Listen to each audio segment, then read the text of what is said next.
حضرت عبداللہ ابن عباس رضی اللہ عنہ سے کسی نے سوال کیا کہ حضرت دو قسم کے افراد ہیں، ایک شخص وہ ہے جو تمام عبادات کا اہتمام کرتا ہے، نمازوں کا اہتمام کرتا ہے، پھر نوافل کا بھی اہتمام کرتا ہے، تہجد کا بھی اہتمام کرتا ہے، اشراق، چاشت، اوابین، ساتھ ذکر و اذکار، تسبیحات، تمام عبادات، واجبات، فرائض، نوافل، ذکر و اذکار، ہر چیز کا اہتمام کرتا ہے، لیکن گناہوں سے بچنے کا اہتمام نہیں کرتا۔ عبادات تو ساری کر رہا ہے، نوافل کی بھی کمی نہیں، ذکر و اذکار کی بھی کمی نہیں، لیکن گناہ بھی کرتا ہے۔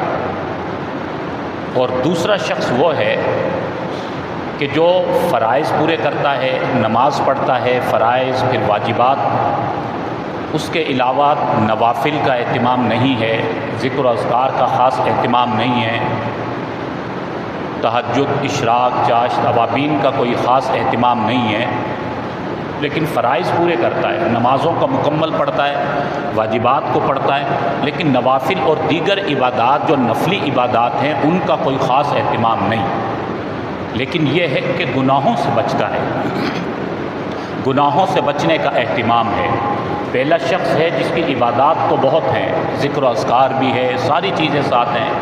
لیکن گناہ سے نہیں بچتا، گناہ بھی کر لیتا ہے۔ اور دوسرا شخص وہ ہے کہ جس کے پاس صرف فرائض ہیں، نماز ہے، واجبات ہیں، اضافی عبادات نہیں ہیں، لیکن اس کی کوالٹی یہ ہے کہ وہ گناہوں سے بچتا ہے۔ فرمایا حضرت آپ کی نظر میں ان دونوں میں کون زیادہ افضل ہے؟ پہلا شخص جو تہجد گزار ہے لیکن گناہ سے نہیں بچتا، یا دوسرا شخص جو نوافل تو نہیں ادا کرتا، تہجد تو ادا نہیں کرتا، بس فرائض اور نماز پوری کرتا ہے لیکن گناہوں سے بچتا ہے، یا یہ شخص زیادہ افضل ہے؟ تو حضرت عبداللہ ابن عباس رضی اللہ عنہ نے جواب میں ارشاد فرمایا، میری نظر میں یہ دوسرا شخص زیادہ افضل ہے کہ جو گناہوں سے بچتا ہے، اگرچہ عبادات تو اس کی کم ہیں، یعنی صرف فرائض پورے کرتا ہے، صرف واجبات پورے کرتا ہے، اضافی عبادات اس کے پاس نہیں ہیں،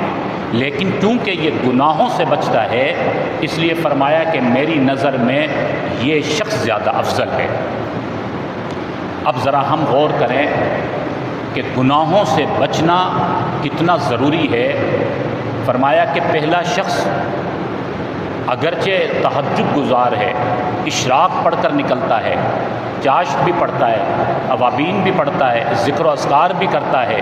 نوافل کا اہتمام بھی کرتا ہے، لیکن گناہوں سے نہیں بچتا۔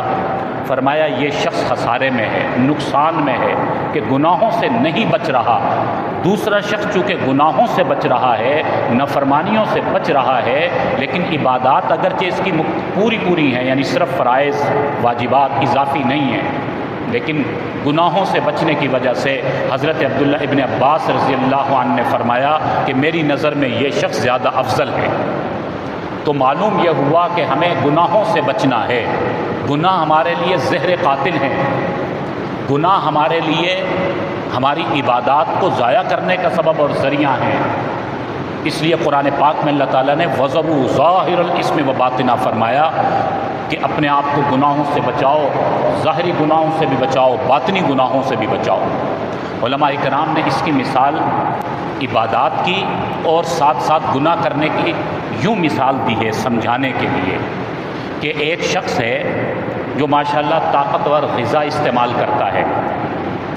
اس کی غذا بڑی خالص ہے، اصلی گھی کا استعمال کرتا ہے، شہد کا استعمال کرتا ہے، اور اسی طرح بادام کا استعمال کرتا ہے، طاقتور غذاؤں کا استعمال کرتا ہے، اچھے گوشت کا اہتمام کرتا ہے، لیکن کبھی کبھی فرمایا کہ وہ زہر کی ایک چٹکی بھی لے لیتا ہے۔ تو فرمایا کہ اس کی وہ طاقتور غذائیں، وہ ساری چیزیں، وہ اصلی گھی، اصلی شہد، آیا کہ اس کے لیے کارآمد ہوگا؟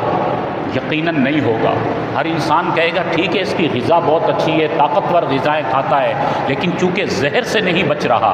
اور زہر بھی استعمال کر لیتا ہے کبھی کبھی، اس لیے اس کی زندگی خطرے میں ہے۔ کسی بھی وقت یا تو اس کو بہت بڑی کوئی بیماری لگے گی یا بالکل ہی اپنی زندگی سے ہاتھ دھو بیٹھے گا۔ ضروری ہے کہ یہ شخص اپنے آپ کو ان چیزوں سے بچائے جو جان کے لیے خسارے کا سبب ہے۔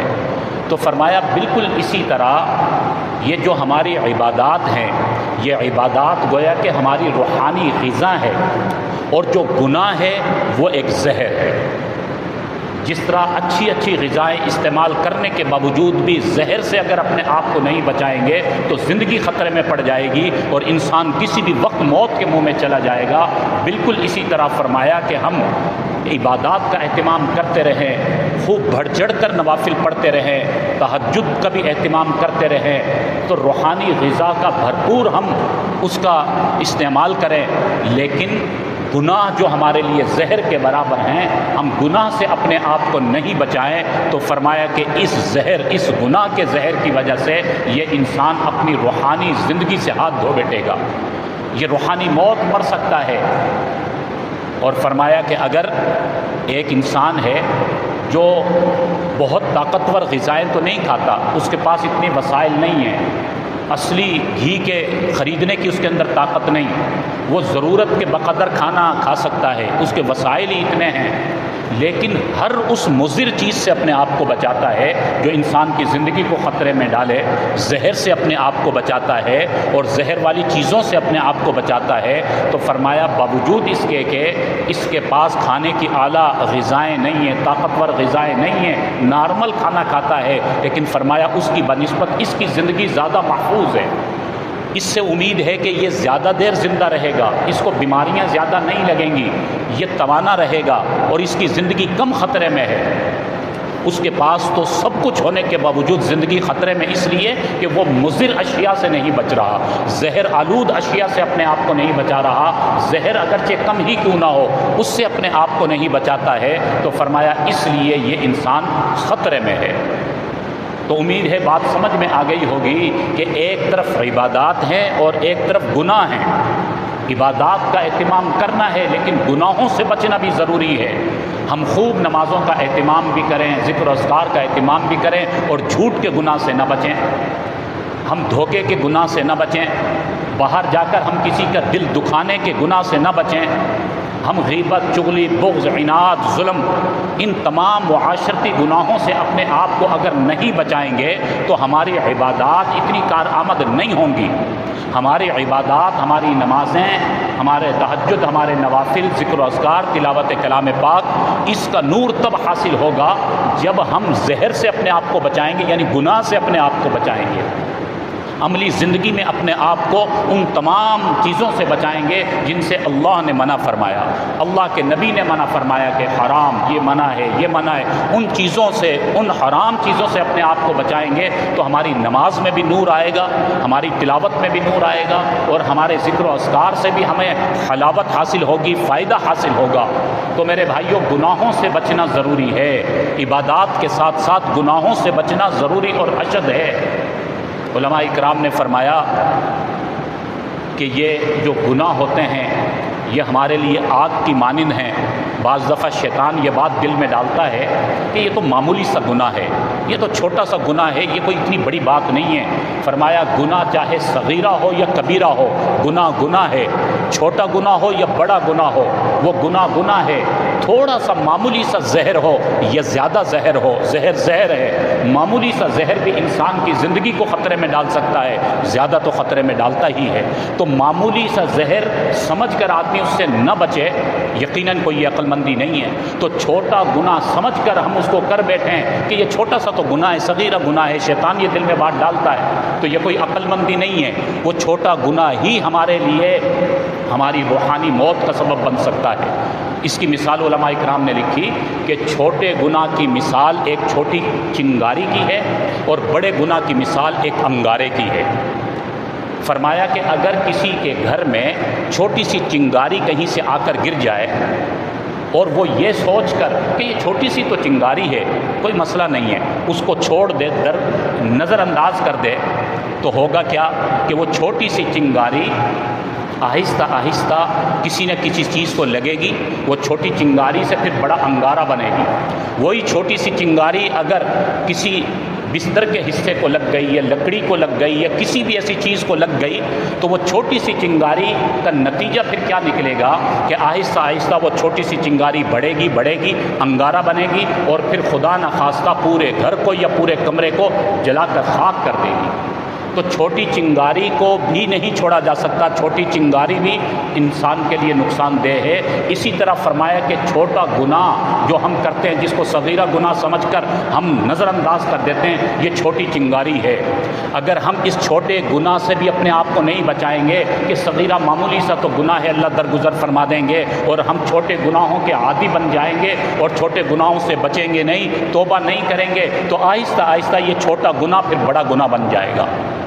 صغیرہ گناہ سے پھر کبیرہ گناہ بن جائے گا۔ یہ شیطان انسان کو بعض دفعہ یکدم کسی بہت بڑے جرم میں مبتلا نہیں کرتا، بہت بڑے گناہ میں نہیں ڈالتا، بلکہ شیطان پہلے انسان کو کسی چھوٹے گناہ کے اندر مبتلا کرتا ہے، چھوٹے گناہ میں ملوث کروا کر چھوٹے گناہ کا خطرہ اس کے دل سے نکال کر پھر اس کو بڑے گناہ کی طرف لے کر جاتا ہے، پھر انسان بڑے جرم کی طرف چلا جاتا ہے اور انسان اللہ کا بھی نافرمان بن جاتا ہے، معاشرے کے لیے بھی وہ بدنامی کا سبب بن جاتا ہے۔ تو اس لیے فرمایا کہ گناہ ہوتا ہے وَذَرُوا ظَاهِرَ الْإِثْمِ وَبَاطِنَهُ، چاہے ظاہری گناہ ہو باطنی گناہ ہو، قرآن کہتا اپنے آپ کو بچاؤ، چھوٹا گناہ ہو بڑا گناہ ہو اپنے آپ کو بچاؤ۔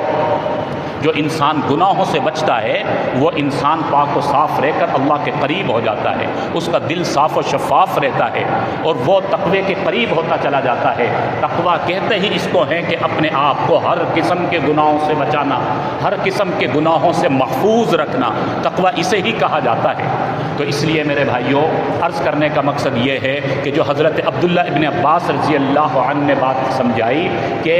ہم اپنے آپ کو گناہوں سے بچائیں، ہماری عبادات اگرچہ فرائض اور واجبات تک ہی رہیں، ہم اضافی عبادات نہ کر سکیں، لیکن اگر گناہوں سے بچا لیا تو یہ افضل ہے۔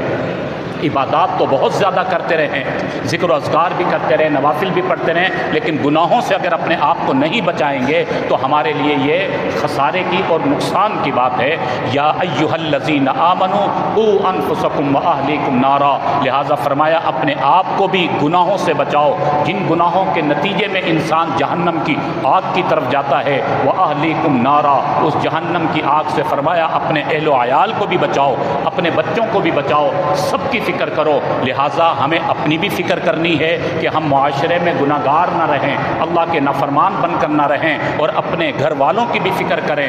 ہر گھر کے سربراہ سے ان کے ماتحتوں کے بارے میں پوچھا جائے گا کہ تم گھر کے بڑے تھے، تمہارے گھر میں یہ نافرمانیاں ہو رہی تھی، تم نے اس پر کنٹرول کیوں نہیں کیا؟ تو ہر گھر کے بڑے کی ذمہ داری ہے کہ وہ اپنے گھر کی بھی فکر کریں، گھر کے ماحول کو اچھا بنائیں۔ اللہ رب العالمین ہمیں دین کی صحیح سمجھ نصیب فرمائے، ہر قسم کے گناہوں سے بچ کر حضور اکرم صلی اللہ علیہ وسلم کے طریقوں کے مطابق زندگی گزارنے کی توفیق نصیب فرمائے۔